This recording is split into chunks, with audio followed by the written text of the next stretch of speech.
The invisible genius. The air inside the 31st floor conference room felt taut, as if every molecule had been pulled to its breaking point. The Boston skyline glimmered through floor-to-ceiling glass, but nobody dared turn their head toward it. 11 lawyers sat rigid around a long walnut table, expensive watches ticking in unison, eyes fixed on the man standing at the head. Michael Grant, CEO of Grant & Foster, one of New England's most feared corporate law firms, was furious. "Not one of you," he said, his voice slicing through the tension like a blade, "can fix this clause." He didn't shout. Michael Grant didn't need to. His words carried the controlled force of someone who could end careers with a single phone call. The icy glare in his steel-gray eyes swept from left to right, pinning each attorney in place before moving on to the next. Several shifted uncomfortably in their leather chairs, but no one spoke. On the whiteboard behind him, in hastily scribbled red marker, sat the problem, Clause 38B, a small, almost forgettable detail in the contract with Renshaw Group. Small, but poisonous. Worded wrong, it would hand Renshaw the leverage to dismantle months of negotiations. If they took this clause to court and won, the loss wouldn't just be $60 million. It would be reputation. And for Michael Grant, reputation was the currency that outranked even money. He had built his name on being untouchable in the courtroom. Losing this case would be a crack in the armor, one that rivals would smell from miles away. He turned back to his team. Clause 38B, he said, tapping the board with the marker. It's a time bomb, and every hour we waste, the fuse burns shorter. So tell me, which one of you is going to defuse it? The silence that followed was suffocating. And then, a sound, the quiet roll of a mop bucket's wheels across polished marble. The heavy door opened with a muted click, and a woman stepped inside. She was in her early 30s, dressed in faded jeans, sneakers worn thin at the heels, and a loose t-shirt with a peeling Garfield print. Dark hair was tied back in a loose ponytail. In her right hand, she held a mop. In her left, a spray bottle that had seen better days. Rachel Evans, part of the building's night cleaning crew, had come to deal with the coffee spill from earlier that morning. No one in the room gave her a second glance. In their eyes, she was invisible. She pushed the bucket to the far corner, dropped the mop head into the water, and began to wring it out. Her eyes stayed on the floor, until something on the whiteboard caught her attention. Clause 38B. The words were messy, underlined twice in frustration. Beside it, Michael's scrawled notes, locked, non-negotiable, critical. Rachel paused, her brow furrowed. Without looking up from her work, she spoke in a voice so quiet it was almost lost beneath the hum of the air conditioner. That clause isn't locked. The room went still. Conversations that had been simmering died instantly. 11 heads turned toward her. Michael's eyes narrowed. "I'm sorry," he said slowly. "What did you just say?" Rachel straightened, the mop still in her hand. Clause 38B. It violates Section 127 of the federal contract law. The way it's worded, it's backward, completely against the logic of the provision it's supposed to protect. One of the younger associates let out a short, derisive laugh. "This is a legal strategy meeting, not a janitorial seminar." Rachel smiled faintly, unfazed. "Funny, I guess that's why it's me, not you, who noticed it folds in on itself if you run it against Section 14. A few heads tilted. Michael stepped forward, curious despite himself. "You studied law?" he asked. "I did," she replied. 3.5 years, 1 semester short of graduating. Then, she shrugged, a flicker of something shadowing her eyes. Life happened. Michael considered her for a long moment, his mind running calculations faster than any courtroom cross-examination. "Explain it to me again," he said finally. "From the top. Everything." Rachel set the mop aside. The transition was startling. In the span of a breath, she went from anonymous cleaner to sharp, articulate lecturer. She walked to the whiteboard, picked up a fresh marker, and began outlining her reasoning. "Here," she said, circling a section of the clause.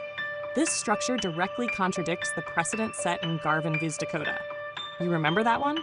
Garvin's team tried to frame the non-compete as perpetual. The court tore them apart for it." Michael's gaze sharpened. Garvin v. Dakota was an obscure case, barely discussed outside specialized circles. This woman had not only read it, she understood it enough to reference its weaknesses. "And here," she continued, "your subparagraph B.E. undermines the exclusivity you're trying to preserve. It gives Renshaw an opening to argue that the clause is voidable at will. I've seen first-year law students make cleaner arguments. A murmur rippled through the room. Michael glanced at his team, noting more than one attorney suddenly scribbling notes. Rachel capped the marker and stepped back. That's the gist. You could rewrite it in 3 sentences and close the loophole entirely. He was silent for a long beat. Then, I take it you've worn a suit before? Once, she said with a small smirk. Bought it at a thrift store. Thought it was a hoodie until I got home. The corner of Michael's mouth twitched, almost a smile. Ms. Evans, was it? That's right. I'd like you to step into my office. Her eyes met his, steady and unflinching. I'd be honored, she said. Then she glanced down at the wet marble floor. But you might want to watch your step. It's still slippery. A few of the lawyers chuckled nervously. Michael didn't.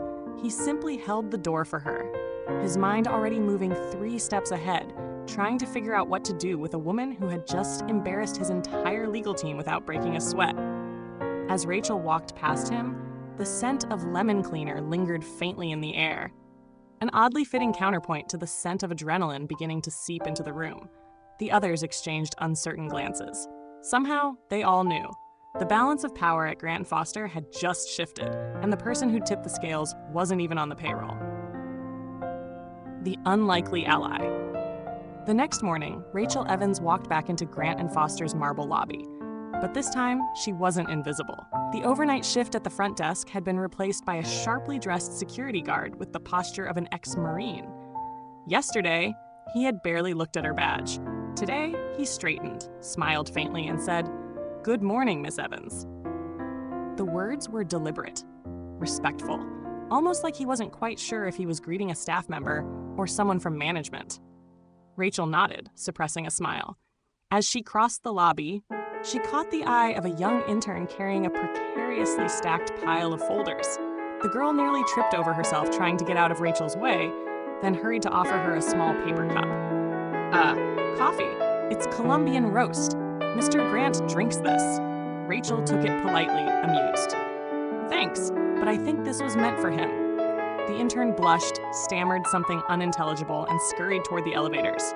Even the HR director, a brisk woman with a permanent tight-lipped expression, offered a tight, almost nervous smile as Rachel passed. The change in atmosphere was unmistakable. Yesterday, she had been part of the background. Today, people saw her. Up on the firm's top conference floor, the atmosphere was as tense as it had been the day before. The skyline outside was hidden behind a curtain of gray rain, the droplets streaking down the glass like cold sweat. Inside, 11 lawyers sat in varying degrees of panic, flipping through contracts and muttering to themselves. Michael Grant stood at the head of the table again, hands braced against the glossy surface. His voice was sharp enough to cut through the fog of legal jargon. "Why?" he demanded. "Has no one touched the reversibility clause since the 2017 draft? Does no one here see that it directly conflicts with our current provisions?" Silence. A few of the attorneys avoided eye contact.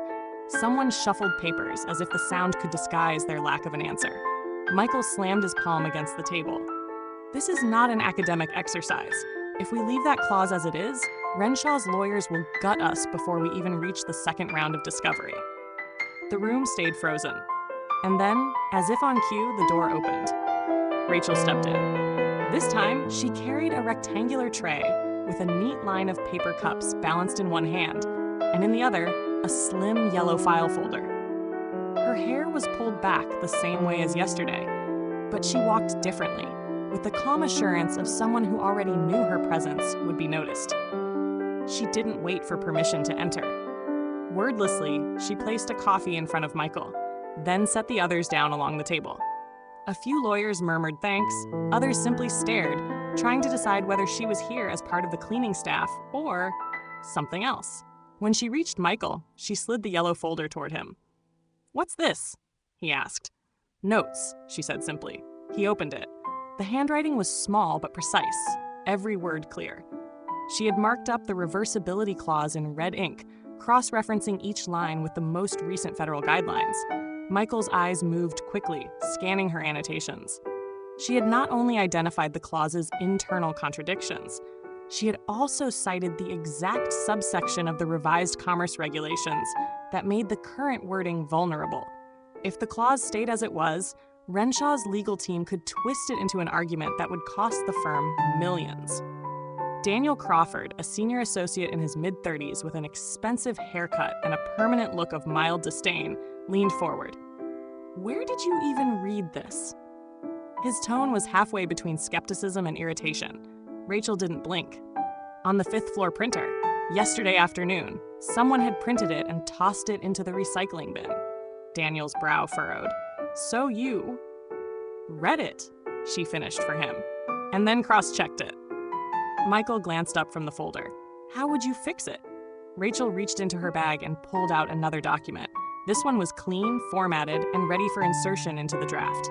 "By rewriting subclauses D, N, and F," she said, "they're the only ones that need adjustment. Everything else holds." There was a pause, then a low whistle from one of the younger lawyers, but not everyone was impressed. Clara Whitmore, the firm's deputy managing partner, looked at Rachel as if she were a trespasser in a restricted area. Her voice was ice. "Miss Evans, you are not under a non-disclosure agreement with this firm." Rachel met her gaze evenly. "I haven't disclosed anything to anyone, but if you think silence is how you win a case, you've already lost." The room went still. Michael's mouth twitched into the faintest suggestion of a grin. "Come with me," he said. Inside his office, larger than most apartments in Boston, Michael closed the door and leaned against it for a moment, studying her. The rain outside streaked the glass behind his desk. The city's skyline blurred into shifting shadows. "You're not just helping me," he said at last. "You're steering me." Rachel smiled faintly. "No, I'm just helping you see what you stopped looking for." He moved to his desk, set the folder down, and exhaled slowly. "I've had Ivy League lawyers make bigger mistakes than you've caught in 48 hours. She shrugged. "I never graduated." He shook his head. "You don't need the diploma. You read the law the way a musician hears music. You can tell when a note is wrong." Rachel hesitated, then said, "My father used to tell me the same thing. Before." She stopped, considering whether to continue. Michael said nothing, just waited. She took a breath. "My father worked in construction. There was an accident on site. Scaffolding collapsed. A man died. The company blamed him, said he ignored safety protocols. They were lying." Michael's eyes narrowed slightly. "I was 16, Rachel went on.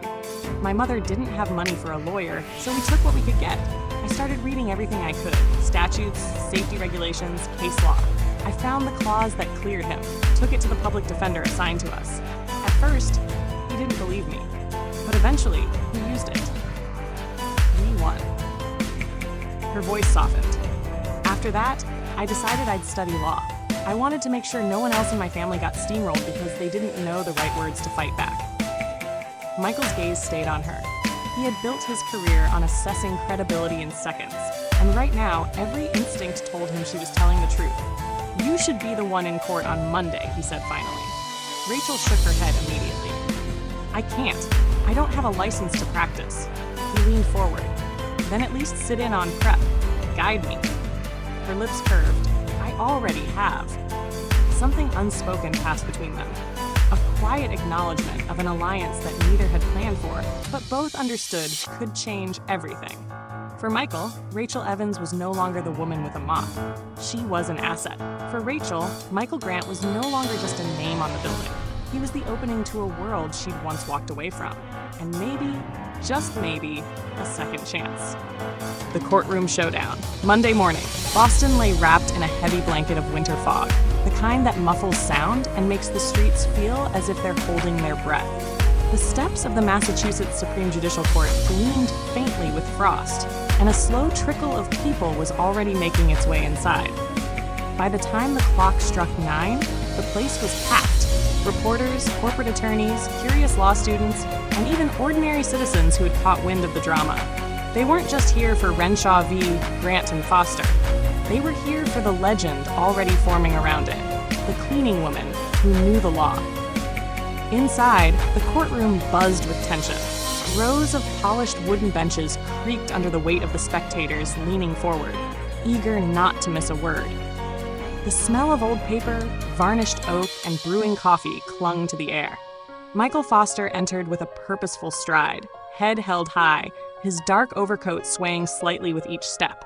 But Rachel, watching from her seat at the back, noticed something in the set of his shoulders. A stiffness, a subtle strain that hadn't been there during their late-night strategy sessions. She wasn't wearing her janitorial uniform today. No ID badge hung from her neck. In this room, she was just another civilian.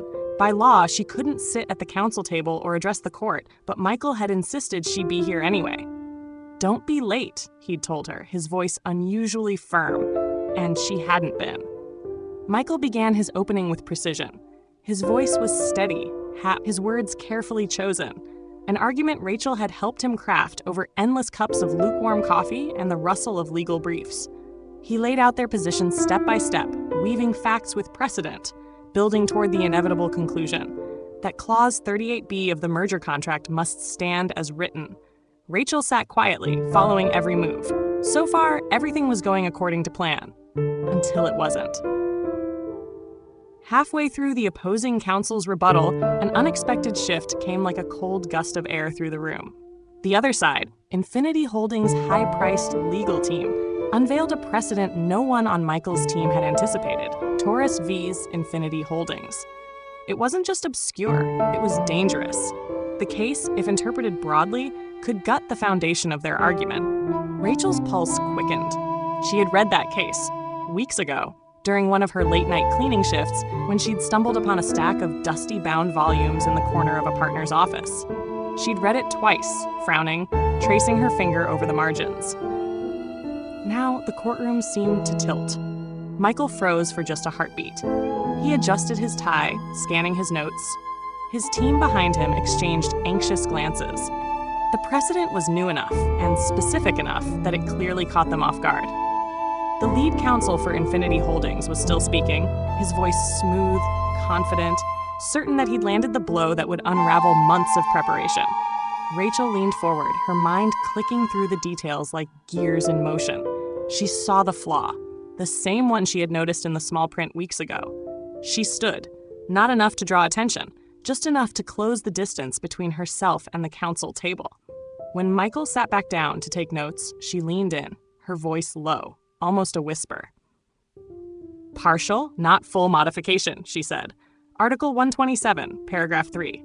Michael blinked, as if the words had shaken him awake. He turned his head just slightly, meeting her gaze. She gave the smallest nod. When it was his turn to speak, Michael's tone shifted. The hesitation was gone. He stepped forward again, his voice carrying a new edge of clarity. "Your Honor," he began, "the case cited, Taurus V's Infinity Holdings, is indeed relevant, but not in the way opposing counsel suggests.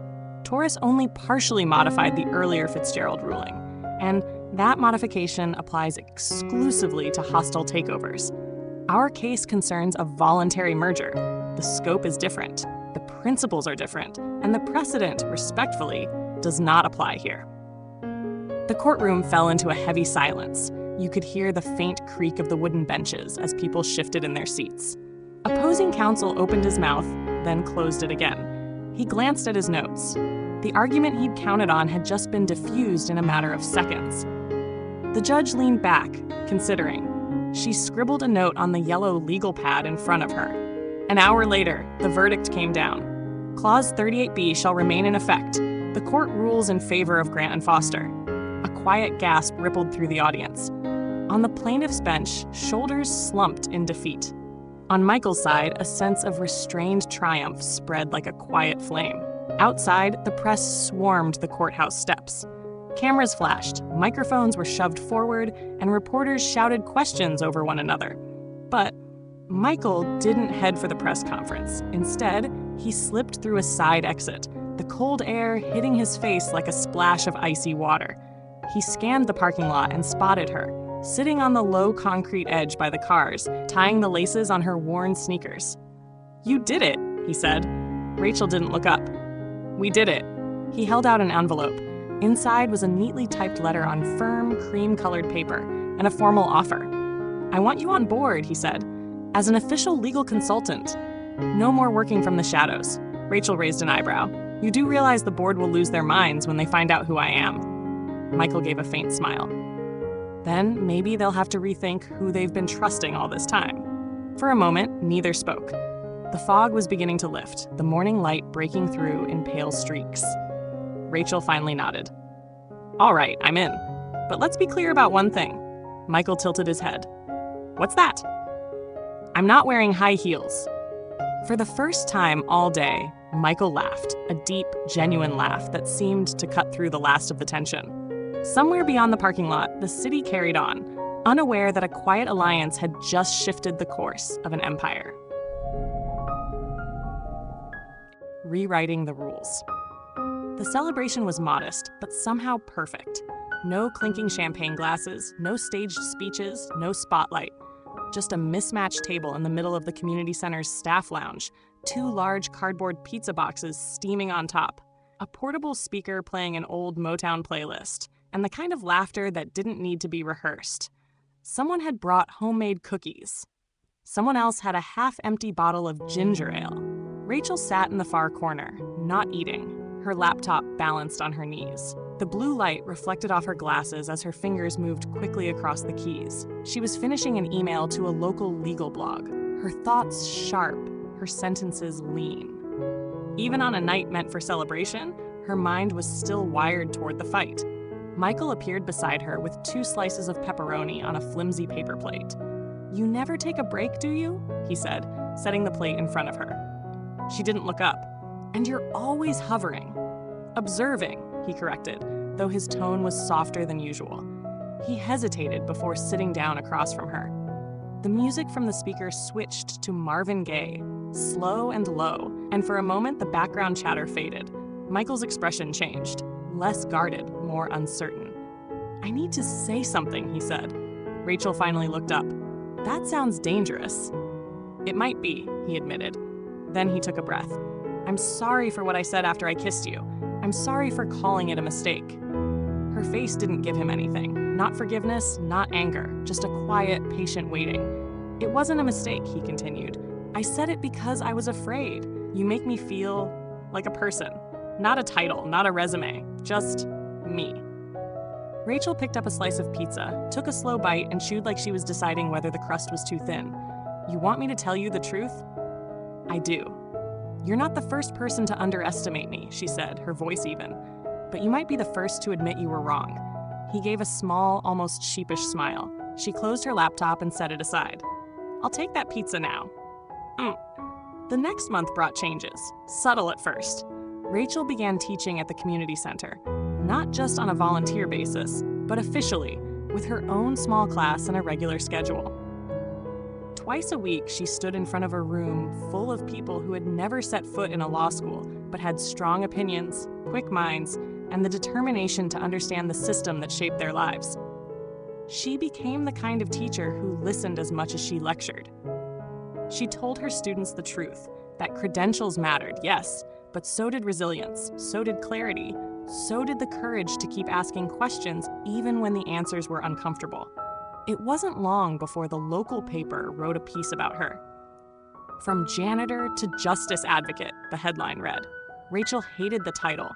It reduced everything she'd done to a neat before and after story, but she appreciated the attention for her class. The waiting list doubled, and then, on a Tuesday morning thick with rain, she walked into the admissions office of Boston College Law School and handed over her application. This time, she wasn't doing it to prove she could. She wasn't chasing anyone's approval. She was doing it because she wanted the tools to fight better. For her son, for her students, for herself. She studied at night after tucking Aiden into bed. She kept her teaching schedule too, which meant her days blurred together. Morning coffee, case books, classroom debates, grocery runs, late-night reading sessions. There were times she thought she was too tired to go on. But then she'd catch Aiden watching her from the kitchen doorway, curiosity in his eyes, and she'd keep going. The night she passed the bar exam, Boston was wrapped in early winter. Snow had fallen in thin sheets during the afternoon, leaving the sidewalks wet and the air sharp. Rachel came home to find Michael waiting at her door, a bakery box balanced in one hand and something small tucked under his arm. "Congratulations," he said simply, handing her the box. Inside was a chocolate cake with her name piped in careful letters. And this, he held out a small white envelope. She opened it to find a library card, the ink still smelling faintly of fresh plastic. "For that library project you once told me about," he said. "The one you dreamed of starting when all this was over." Rachel looked at the card, then at him. "You do this because you love me?" "Yes," he said without hesitation. "For a long time now, I just didn't have the courage to say it." There was no music, no audience, no perfectly scripted moment. She leaned forward and they kissed, gently at first, then with a certainty that neither of them had felt before. No fear, no hesitation. Months later, Rachel would stand in a crowded courtroom, her suit tailored but modest, her voice carrying steady across the room as she argued for a client who had been ignored for too long. She would come home to find Aiden at the kitchen table, working on a school project about people who inspire me. She would smile when she saw her name written in his careful handwriting. Somewhere in Boston, a woman who once mopped the floors of offices where she wasn't welcome now walked into those same rooms and spoke with authority. She rewrote not just her own story, but the unspoken rules about who was allowed to be heard in the rooms where decisions were made. Because power wasn't just about who spoke the loudest, it was about who refused to be silenced. And Rachel, finally, would never be silenced again.